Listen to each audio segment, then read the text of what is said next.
दोस्तों, स्वागत है आपका आज के इस नए वीडियो में। दोस्तों, आज जो युग चल रहा है उसको हमने कलयुग का नाम दिया है।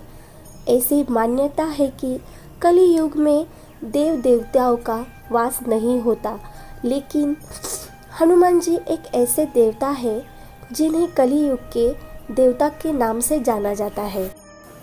हनुमान जी शिव जी के 11वें रुद्र अवतार माना जाता है।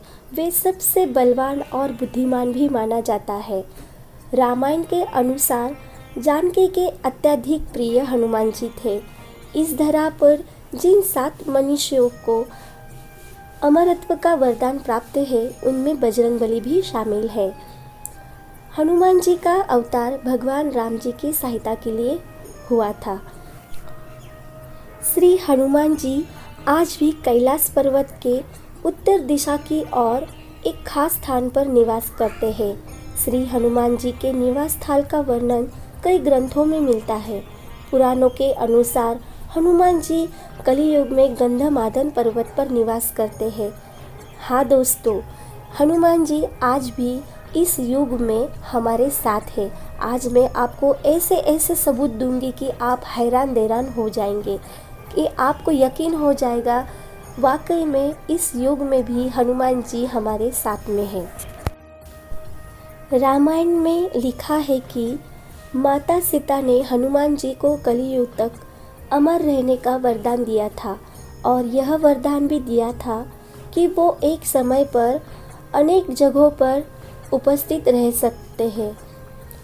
धरती पर जहाँ भी राम नाम का सुमिरन किया जाए, वहाँ बजरंगबली पहुँच ही जाते हैं, फिर चाहे वो भेष बदलकर क्यों ना।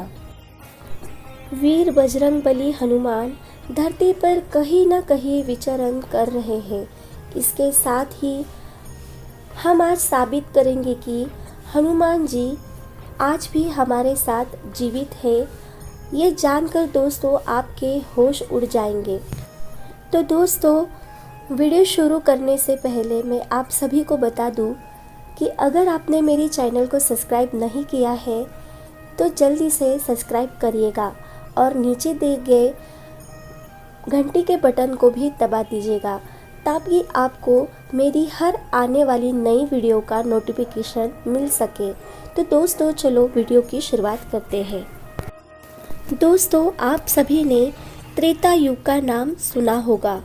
त्रेता युग हिंदू मान्यताओं के अनुसार 4 युगों में से एक युग है। त्रेता युग मानव काल के द्वितीय युग को कहते हैं। इस युग में विष्णु के 5वें अवतार, 6ठे तथा 7वें अवतार प्रकट हुए थे। यह अवतार 5वें वामन, 6वें परशुराम और 7वें हमारे श्री राम जी थे। तो दोस्तों, त्रेता युग में श्री राम जी के साथ हनुमान जी को देखा गया है। भगवान श्री राम का जन्म त्रेता युग में हुआ था। रामायण इसी युग में घटित हुई थी और इसी युग में हनुमान जी का भी वानर कुल में जन्म हुआ था। रामायण के बारे में आपको थोड़ा बहुत तो पता ही होगा कि कैसे श्री राम ने हनुमान जी और वानर सेना की मदद से रावण सेना का अंत किया, और उसके बाद क्या हुआ ये कोई भी नहीं जानता। लेकिन दोस्तों, मैं आपको बताना चाहूँगी कि लंका विजय के बाद श्री राम ने कई वर्षों तक अयोध्या पर राज किया। हनुमान जी के राम भक्ति देखकर माता सीता ने उन्हें अमरत्व का वरदान दिया। धीरे धीरे त्रेता युग की समाप्ति हो गई और भगवान विष्णु के अवतार श्री राम जी अपने वैकुंठ लोक वापस लौट गए, यानी श्री राम ने अपना शरीर त्याग दिया। इस बात से हनुमान जी बहुत दुखी हुए और वो दक्षिण भारत की ओर निकल गए। उन्होंने निश्चय किया कि अब जंगलों में रहेंगे। उनकी यात्रा के दौरान वो एक कबीले में कुछ दिनों के लिए रुके थे।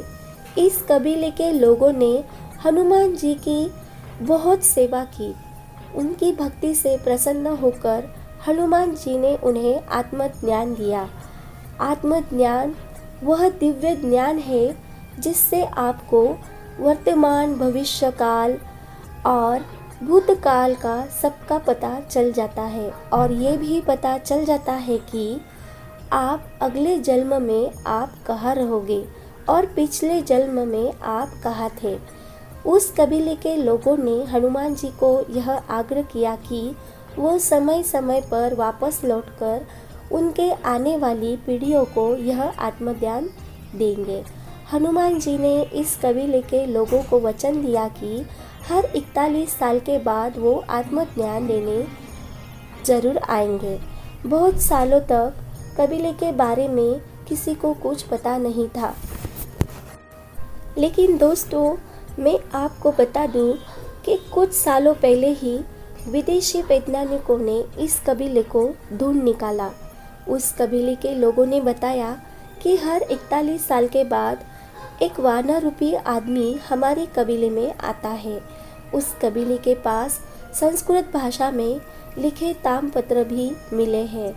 पूरी दुनिया से हटकर रहने के बावजूद भी इस कबीले के लोगों का रहन सहन, संस्कृति और बुद्धि किसी संत से कम नहीं है। दोस्तों, कबीले के लोगों ने यह भी बताया कि उनके पूर्वजों को एक मंत्र हनुमान जी ने बताया है और इस मंत्र का जाप जब वो करेंगे तो हनुमान जी उनके सामने प्रकट हो जाते हैं।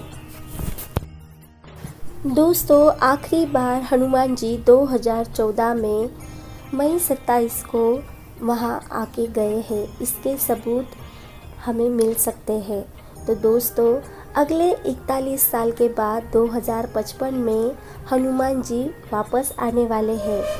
तो आप ये जानकर हैरान हुए होंगे। दोस्तों, आपने द्वापर युग का नाम तो सुना ही होगा। यह युग 8,64,000 वर्षों का था, जिसमें एक प्रत्येक व्यक्ति 1000 साल तक जी सकता था। ऐसा माना जाता है जैसे धरती पर पाप बढ़ेगा वैसे वैसे इंसान की जीने की उम्र और उसकी इच्छा की पूर्ति कम होने लगेगी। हनुमान जी का कहना है कि द्वापर में लोग धर्म के मार्ग से भटकने लगेंगे और धरती पर पाप बढ़ने लगेगा। दोस्तों, आप थोड़ा सा सोचेंगे तो आपको समझ में आ गया होगा कि त्रेता युग में रामायण हुई थी। उसके बाद आया द्वापर युग, जिसमें हुई थी महाभारत। महाभारत ग्रंथ को ध्यान से पढ़ने पर पता चलता है कि हनुमान जी महाभारत के समय पर भी थे। महाभारत ग्रंथों में कई बार हनुमान जी का जिक्र किया गया है। द्वापर युग में हनुमान जी ने एक बार अर्जुन का घमंड तोड़ा था और एक बार भीम का भी घमंड तोड़ा था। इन दोनों कहानी का उल्लेख महाभारत में दर्ज है। महाभारत के युद्ध में श्री कृष्ण के कहने पर हनुमान जी ने अप्रत्यक्ष रूप से अर्जुन के रथ पर विराजमान रहकर पूरे युद्ध के दौरान अर्जुन की रक्षा की। अगर हनुमान जी अर्जुन की रक्षा नहीं करते तो कर्ण उन्हें कब मार देता। तो देखा दोस्तों, द्वापर युग में भी हमारे बजरंगबली का अस्तित्व था। द्वापर युग के समाप्त होने पर आया कलयुग और इस युग में हनुमान जी के जीवित होने के पुख्ता सबूत मिलते हैं। 1600 में तुलसीदास के समय हनुमान जी ने उन्हें साक्षात दर्शन दिए थे और तुलसीदास जैसे साधारण इंसान को उन्होंने रामायण लिखने के लिए प्रेरित किया था।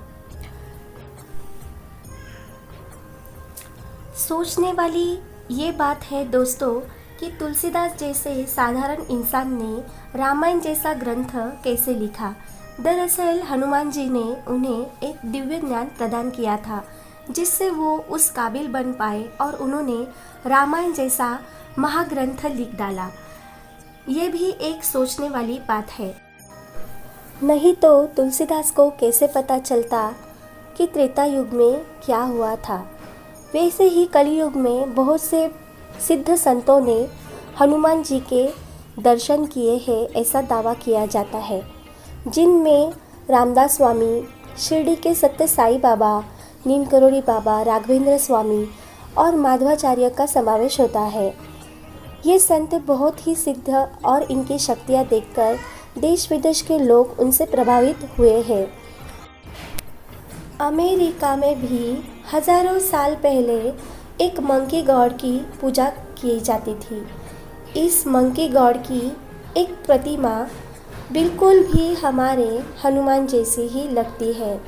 तो दोस्तों, भारत में भी हनुमान जी के पैरों के कई निशान पाए जाते हैं। दोस्तों, ये तो हो गई भारत की बात। अब गौर करते हैं कि अमेरिका में भी बहुत सारे लोगों ने मानव रूपी एक विशालकाय जीव को देखा है, जिसे उन्होंने बिग फीट का नाम भी दिया है। हमारे भारत देश में कई जगहों पर बड़े बड़े पैरों के निशान आज भी मौजूद हैं, जो किसी इंसान के तो बिल्कुल भी नहीं लगते। तो क्या ये हनुमान जी के पैरों के निशान हैं? दोस्तों, आपको क्या लगता है? हमें कमेंट करके ज़रूर बताइएगा। और दोस्तों, ये वीडियो आपको कैसी लगी हमें कमेंट करके ज़रूर बताना। अगर ये वीडियो आपको वाकई में पसंद आई तो ये वीडियो आप अपने दोस्तों के साथ शेयर ज़रूर करिएगा। और दोस्तों, तैयार रहिएगा, 2055 में हमें हनुमान जी के दर्शन होने वाले हैं। दोस्तों, हनुमान जी वैसे तो कहीं ना कहीं हर जगह पर मौजूद रहते ही हैं, लेकिन हमें बस ज़रूरत है उन्हें सच्चे दिल से पहचानने की।